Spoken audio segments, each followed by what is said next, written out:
The decisions that shaped Dolly Parton's life and legacy. Dolly Parton passed away on August 25th, 2026, at the age of 80. People will remember her music, her personality, her generosity, and the joy she brought to so many of us. But I want to look at some of the decisions that shaped her life, her work, her relationships, and ultimately her legacy. This is the first video in a new series I'm doing called Decisions That Shaped a Life. This is not about assuming every decision someone made was right. We also don't know every fact or everything happening behind the scenes, but we can look at the information we do have and ask, what can we learn from the decisions they made and the consequences that followed? This is how I help people process decisions. We look at the facts instead of making assumptions. We identify what the real decision is. We consider what the risks are, what their values and priorities are, what their responsibilities and season of life are, and how a decision can affect every other area of life.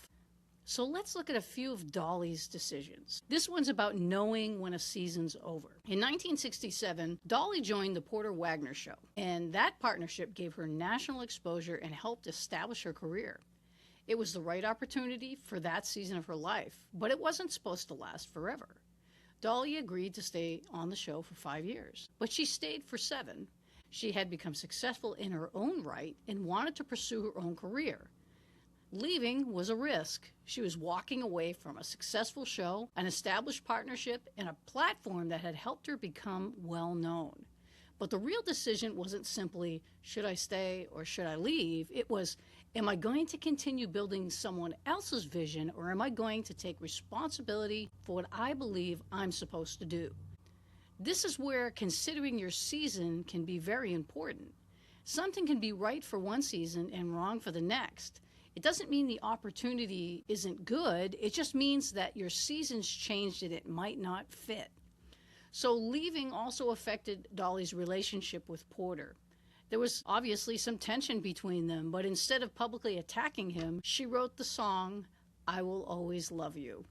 That shows us that how we carry out our decision is just as important as making the decision. We can recognize that a season is over without denying the value of what came before it. Another part of Dolly's life was when she actually said no to Elvis Presley.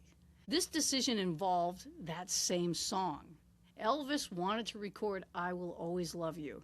That was a huge opportunity, but his manager required songwriters to give up half of their publishing rights, and Dolly said no. Today, people can look back and call that a brilliant decision because we all know Whitney Houston later recorded the song and Dolly still owned the publishing rights. But Dolly didn't know what would happen. She wasn't making the decision with the benefit of hindsight. She had to work with the facts she had at the time. Elvis wanted the song. His team wanted half of the publishing rights. Dolly had to decide whether the exposure was worth giving up her ownership. And let's be honest, this was Elvis Presley, okay? The excitement and the prestige of the opportunity could have made it hard to think clearly. Sometimes we become so impressed by an opportunity that we stop examining the terms. We focus on what we might gain and overlook what might be being asked of us. So Dolly knew the value of what she owned. She was willing to lose the opportunity rather than give away something she believed she needed to protect. She couldn't avoid risk completely. She had to choose which risk she was willing to take. She could risk losing the opportunity, or she could risk losing ownership of the future control of her work. Good decision-making doesn't remove all risk. It helps us understand what we're risking and what we may be giving up in exchange. Another part was building Dollywood in her home region. In the 1980s, Dolly had already succeeded in music, television, and movies. She could have invested her money and influence anywhere. In 1986, she became part of developing Dollywood in East Tennessee, where she grew up. It was a business, but it also created jobs and brought economic opportunity to her region. And this is what I call alignment. A decision can make money and still be out of alignment with someone's values and priorities. But Dollywood connected several areas of Dolly's life. It used her success and business resources. It honored where she came from and created opportunities for other people. So the question wasn't only can I be successful, it was also what will this success accomplish? Who else will it affect? And does it fit with what I care about? So the biggest opportunity isn't always the right opportunity because alignment is the key. Another aspect of Dolly's life was creating the imagination library. Did you know that Dolly's father never learned to read and write? And she saw how negatively that affected him. So in 1995, she started the Imagination Library in Sevier County, Tennessee. The program began sending free books to young children regardless of their family's income. It eventually expanded around the world and has distributed hundreds of millions of books. Dolly saw a real problem and did more than make a donation. She created a process that addressed the problem early in someone's life.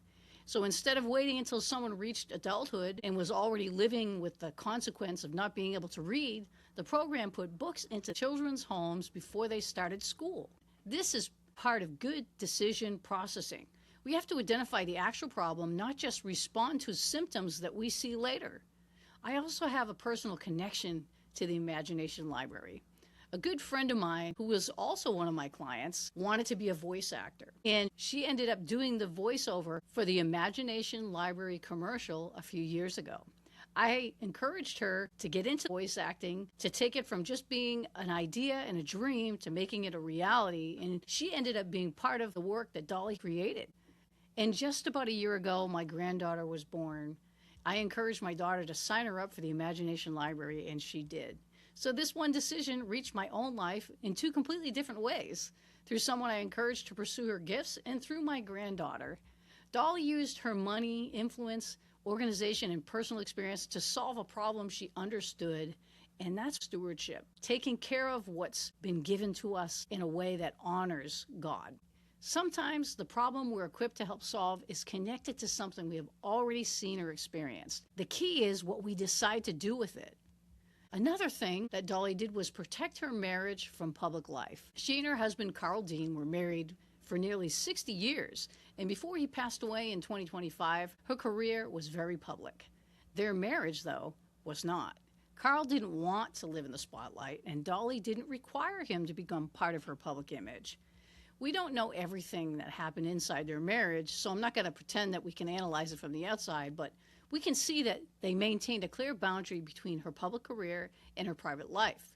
And this is important because success in one area can begin to bleed into other areas if we allow it to. We need to see that every area of our life is connected, but it doesn't mean each area has to serve the same purpose.